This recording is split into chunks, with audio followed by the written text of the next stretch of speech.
नमस्कार साथियों, श्री बालाजी मित्र पालोट में आपका हार्दिक स्वागत है। सीईटी 12th लेवल के फॉरम कल यानी कि 24 जून से स्टार्ट हो जाएंगे। तो जिस किसी भी कैंडिडेट को 12th लेवल सीईटी के फॉरम जो पात्रता वैकेंसी है राजस्थान लेवल की, उसके फॉर्म भरवाना हो तो वो जल्दी से जल्दी अपने फॉर्म फिल करवा लें मित्र के माध्यम से, या आप चाहें तो अपने घर बैठे मोबाइल से भी फॉर्म भर सकते हैं। और अगर किसी को अपना फॉर्म भरवाना हो तो अपने डॉक्यूमेंट व्हाट्सएप पे कर देना, आपको घर बैठे फॉर्म भर दिया जाएगा। तो कल 24 जून को सीईटी 12th लेवल के फॉर्म स्टार्ट हो जाएंगे। तो जल्दी से जल्दी अपने फॉर्म सबमिट करें, अंतिम तिथि का इंतज़ार ना करें। कभी कभार क्या होता है कि अंतिम तिथि को साइट वगैरह नहीं चलती है, तो इसके चलते कहीं आप ऐसा ना हो कि आपकी सीईटी की पात्रता वैकेंसी की एग्ज़ाम दे वगैरह जाओ, और जिसके चलते आप आगे से कोई भी जो 12th लेवल की राजस्थान की वैकेंसी है उनमें फॉर्म भरने के लायक भी न रहे। तो इस बात का खास तौर से ध्यान रखेंगे। तो जल्दी से जल्दी सीईटी का फॉर्म अपना कल स्टार्ट हो जाएगा, तो कल परसों पहले दिन जो भी 3-4 दिन में अपना फॉर्म सबमिट करवा दें। सीईटी फॉर्म भरवाने के लिए आपको अपनी एसएसओ आईडी की ज़रूरत रहेगी, जिसके लिए आप अपनी एसएसओ आईडी बनवा लें। जिन विद्यार्थियों की नहीं बनी हुई एसएसओ आईडी, वो अपनी अपनी एसएसओ आईडी ध्यान से बनवा लें। सीईटी फॉर्म भरने के लिए आपको कम से कम 18 वर्ष की उम्र और अधिकतम 40 वर्ष की उम्र निर्धारित की गई है, जिसमें आपको अलग अलग कास्ट के अकॉर्डिंग छूट भी प्राप्त रहेगी आपको। तो जैसे SC ST है उसमें 5 वर्ष की छूट मिलेगी, और अधिकतम जैसे वो 45 वर्ष के हो तब तक वो फॉर्म भर सकते हैं, और OBC वालों को 3 साल की छूट रहती है। तो इसी प्रकार से आपको जो आरक्षण मिलता है वो आरक्षण भी मिलेगा। और इसी के साथ ही सबसे इम्पोर्टेंट, सीईटी क्लियर करने के लिए आपको 40% मिनिमम मार्क्स चाहिए।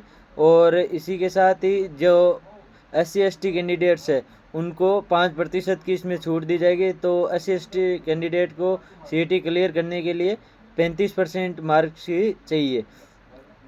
सीईटी में जो अपनी एज कैलकुलेशन है वो 1 जनवरी 2027 के अकॉर्डिंग की जाएगी।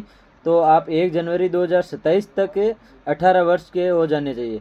तो अपनी जो एज क्राइटेरिया है वो 1 जनवरी 2027 के अकॉर्डिंग लिया जाएगा।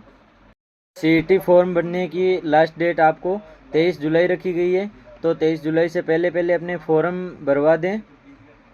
सीईटी में इस बार जो नया नियम लागू हुआ है वो है 1/3 नेगेटिव मार्किंग का। तो इस बार सीईटी में जो अपने मान लो 3% है, 3% में से आपने 3% सही कर दिए तो उनके 3 नंबर मिल जाएंगे।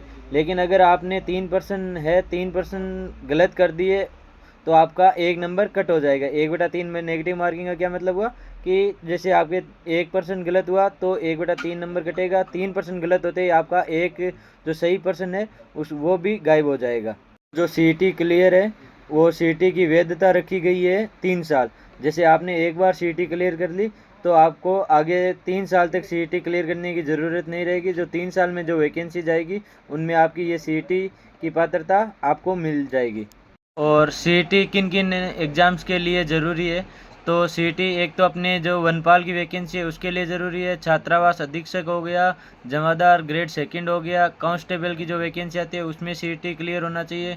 लिपिक ग्रेड 2 हो गया, लिपिक ग्रेड 2 हो गया, और लिपिक ग्रेड सेकंड 2 बार बोला। इसके लिए जैसे एक तो हो गया अपना राजस्थान लोक सेवा आयोग कार्यालय लिपिक वर्ग सेवा, और एक जो अपना कार्यालय होता है राजस्थान सचिवालय लिपिक वर्ग सेवा। तो दोनों के लिए आपको सीईटी की ज़रूरत रहेगी। कनिष्ठ सहायक हो गया, और कनिष्ठ सहायक जैसे अलग अलग राजस्व विभाग हो गया, अपना जो पंचायती राज है इसमें है, कृषि मंडी संबंधी जो भी कनिष्ठ सहायक है उसमें भी आपको सीईटी क्लियर चाहिए। तो इन सभी वैकेंसियों के लिए आपको सीईटी 12th लेवल इस तरह की नई नई न्यूज़ सबसे पहले प्राप्त करने के लिए हमारे चैनल को लाइक एंड सब्सक्राइब ज़रूर कर दें। और आपका जो भी कन्फ्यूज़न हो वो कमेंट बॉक्स में ज़रूर शेयर करें।